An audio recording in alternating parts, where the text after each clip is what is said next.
इसके पहले कि मैं बाकी मेहमानों के पास जाऊं, ठीक है, जल्दी से एक शीश महल वाले आरोपों पर भी 2 लाइन में आप जवाब दे दीजिए। प्रधानमंत्री ने ये कहा है कि मैं भी अपने लिए शीश महल बनवा सकता था, लेकिन मैंने अपने लिए कोई घर नहीं रखा क्योंकि मैं चाहता था कि गरीबों का भला हो, और इस वजह से उन्होंने झुग्गी में रहने वाले लोगों के लिए मकान बनाकर उन लोगों को सौंपे हैं। कंग साहब, 2700 करोड़ रुपए का मकान प्रधानमंत्री जी के लिए बन रहा है। 8400 8,000 करोड़ से ऊपर के जहाज में वो घूमते हैं, 10 लाख का वो सूट पहनते हैं, तो वो शीश महल की बात करेंगे? 2700 करोड़ रुपए का मकान अपने लिए बनवा रहे हैं प्रधानमंत्री जी। 8,500 करोड़ के जहाज में घूमते, 10 लाख का सूट पहनते। 2700 करोड़ का मकान कहां पर बन रहा है? कंग साहब, कहां पे बन रहा है? ये दिल्ली में बन रहा है। कहां पे? ये दिल्ली में बन रहा है, पार्लियामेंट के पास। दिल्ली में बन रहा है, प्रधानमंत्री जी के लिए दिल्ली में बन रहा है। हालांकि पार्लियामेंट पर कोई जगह होगी, 2700 करोड़ का मकान तो बहुत बड़ा हो गया ना, सिर्फ कहां पे बन रहा है? उस जगह का नाम तो बता दें आप।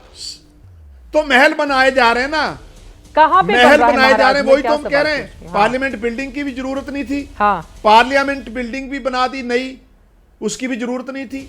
एक एक पैसा आज देश के लोगों की जरूरत है, गरीबों के लिए। उसके लिए बताए, ये कह रहे थे अभी कोविड के दौरान कितने लोग मारे गए। ठीक है सर, मैं जवाब ले लेती हूँ। राकेश जी के पास भी जाना है। आपने भी तमाम आरोप लगाए हैं। सुधांशु जी, आपने उनके आरोप सुन लिया, उस पर जवाब दीजिए। वो कह रहे हैं कि पीएम के लिए भी 2700 करोड़ का घर बनाया जा रहा है। वो आरोप लगा रहे हैं कि नई संसद भवन बनाने की क्या जरूरत थी, और भी मुद्दों पर घेरा है बीजेपी को। देखिए, मुझे लगता है कि जो कांग साहब कह रहे हैं वो तो बहुत हास्यास्पद बात कह रहे हैं। उनकी पहली बात से देख लीजिए, उन्होंने कहा साहब दिल्ली में तो पूरी सरकार नहीं है, पूरी स्टेट की पावर नहीं, तो पंजाब में है तो पंजाब में करके दिखा देना चाहिए। महिलाओं को क्या क्या दे दिया। मुझे चाहिए जन लोकपाल, इस पे आई थी ना आम आदमी पार्टी, पंजाब में कर दिया जन लोकपाल ना। पंजाब में आए तो सिद्धू मूसेवाला की हत्या से लेके पूर्व उप मुख्यमंत्री सुखबीर सिंह बादल जी के ऊपर पवित्र स्वर्ण मंदिर के गेट पर गोली चलने से लेके क्या क्या स्थिति हुई सबको पता है। अच्छा, इसलिए मैं एक बात ये भी बताना चाहता हूं, जो मकान की बात कहते हैं महोदय, वो मोदी जी का मकान नहीं है, वो भारत के प्रधानमंत्री का मकान है। और भारत की संसद नहीं बननी चाहिए थी, वाइसरॉय का जो हाउस था, एग्जीक्यूटिव काउंसिल, वो चलना चाहिए था, और वर्तमान समय की वो नहीं बननी चाहिए थी। गजब की आप बात करते हैं। और प्रधानमंत्री आवास से आप कैसे तुलना कर रहे हैं एक मुख्यमंत्री, वो भी हाफ स्टेट के मुख्यमंत्री की? आपको पता है कि पीएम रेजिडेंस पे किस ढंग की सिक्योरिटी होती है? उसमें एयर कवर भी होता है। और इतना ही नहीं, अगर एटॉमिक वॉर हो जाए तो उसमें भी बचाव के लिए पीएम क्या होता है? ऐसी बचकानी हास्यास्पद बात नहीं करनी चाहिए कि दिल्ली का CM equivalent to prime minister of India, जो इस समय दुनिया की सबसे पावरफुल कंट्रीज में से एक है। अब मैं दूसरी बात भी कहना चाहता हूं, मगर इनका क्या है चित्रा जी? जेब में 10 रुपए का रेनॉल्ट का पेन और शीश महल में 15 लाख की टॉयलेट सीट। पुनः कह रहा हूं, जेब में 10 रुपए का रेनॉल्ट का पेन और 15 लाख की टॉयलेट सीट, 4 करोड़ के पर्दे। और मैं याद दिलाना चाहता हूं दर्शकों को, 27 अक्टूबर 2013 का केजरीवाल जी का ट्वीट देखिए जाके। उन्होंने शीला दीक्षित जी के बारे में कहा है कि मैंने सुना है कि मुख्यमंत्री आवास पे 15-15 एसी लगे हैं, मैंने तो सुना है कि बाथरूम में भी एसी लगा है। और उनका वर्ड है, मेरा कलेजा कांप उठता है कि जब दिल्ली की 40% जनसंख्या झुग्गी झोपड़ी में रहती है तो कैसे कोई मुख्यमंत्री इसमें रहता है, कौन भरता उसका बिल? अब बताइए, 15-15 तो टॉयलेट सीट लगी है, वो भी 15-15 लाख की लगी है। सोचिए कैसे बदले हैं ये लोग 10 साल के अंदर। और जो कांग साहब ने कहा सत्ता आई वैसे ही आई है।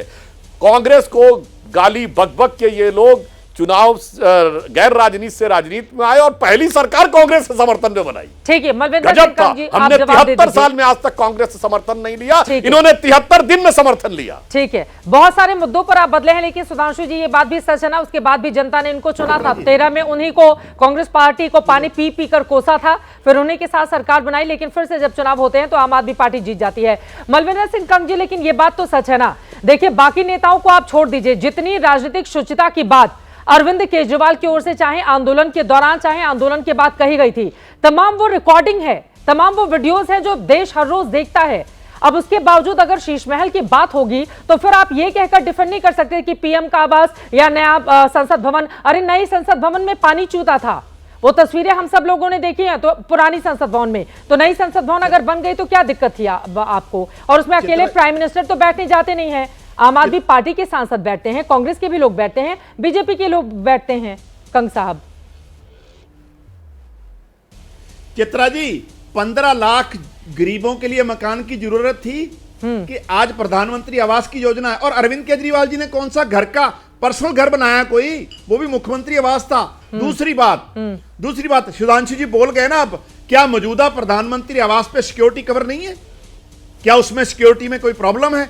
आज प्रायोरिटी क्या है? प्रायोरिटी गरीब हैं, प्रायोरिटी दलित हैं कि नहीं है? क्या प्रायोरिटी आलीशान महल बनाना है?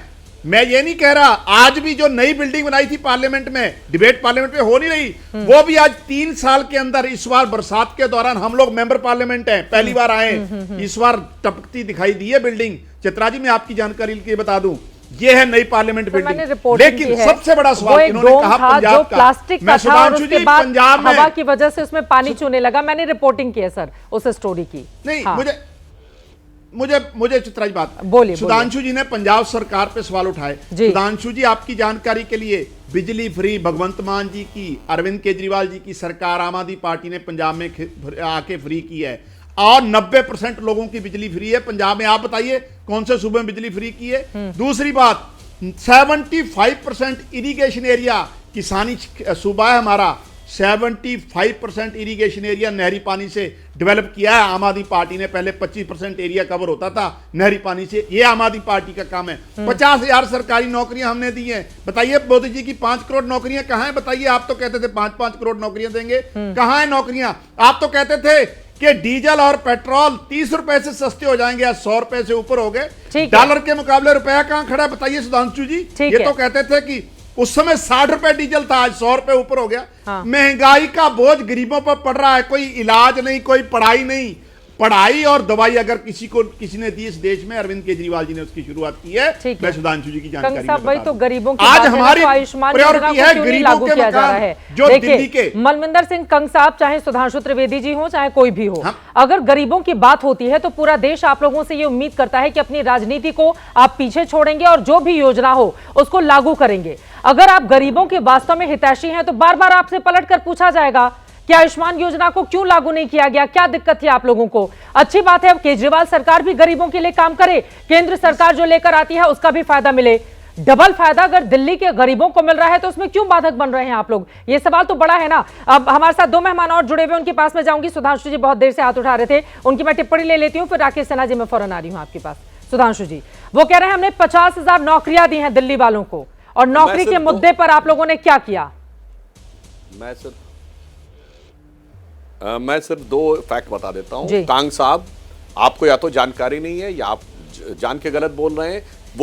वो मुख्यमंत्री आवास नहीं था, वो केजरीवाल जी को अलॉटेड था व्यक्तिगत रूप में, जैसे एक मंत्री को अलॉट होता है। आप कागज दिखा दीजिए कि वो दिल्ली का अधिकृत मुख्यमंत्री आवास था, जैसे प्रधानमंत्री आवास 7 लोक कल्याण मार्ग पे प्रधानमंत्री भारत का अधिकृत आवास है।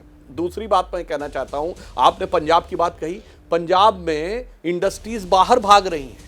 पंजाब में बिजनेस इन्वेस्टमेंट कांग्रेस की सरकार से कितना कम आ गया है। और पंजाब की स्थिति यह है कि कैप्टन अमरिंदर का जो होता था फ्लीट सिक्योरिटी का, भगवंत मान उसके 2 गुने बड़े सिक्योरिटी फ्लीट में चलते हैं। जानकारी के अनुसार मीडिया के 35-36 गाड़ियां उनके लश्करे जर्रार में चलती हैं। वो जो कहते थे हम सिक्योरिटी नहीं लेंगे, मैं ये नहीं गलत कहता, जरूरी है पंजाब के मुख्यमंत्री को सिक्योरिटी। ये केजरीवाल जी जो बोलते थे, वो अंट बोलते थे, जो कहते थे 3 कमरे का घर लेंगे, आज वो बात सामने आ गई। वो गरीब की बात है। देखिए, हम काम करते हैं तो मेहनत करके दिमाग लगा काम करते हैं। 50 करोड़ गरीबों को देना था, आप लोग दिमाग लगाते ही नहीं है। सबको दे दो, सारी महिलाओं को फ्री राइड दे दो। अरे भाई, दिल्ली वो राज्य है जहां पे महिलाओं की औसत आर्थिक स्थिति बहुत अच्छी, सबसे ज्यादा अगर कार ओनर महिलाएं होंगी तो दिल्ली में होंगी। अरे इतना तो दिमाग इस्तेमाल कर लेते, किसको जरूरत है किसको नहीं जरूरत है, सबको दे दो। दिमाग लगाना ही नहीं है, सबको फ्री बिजली दे दो। अब अगर 90% लोगों को फ्री बिजली दे रहे हैं तो बताइए खजाने की क्या स्थिति होगी। और पंजाब जो सबसे समृद्ध राज्य होता था उत्तर भारत का, वहां जो स्थिति हो गई, 90% लोगों को फ्री बिजली चाहिए। ठीक है, इन्होंने किस मुकाम तक पहुंचा दिया। ठीक है, अब मैं जरा राकेश जी के पास जाऊंगी। ठीक है,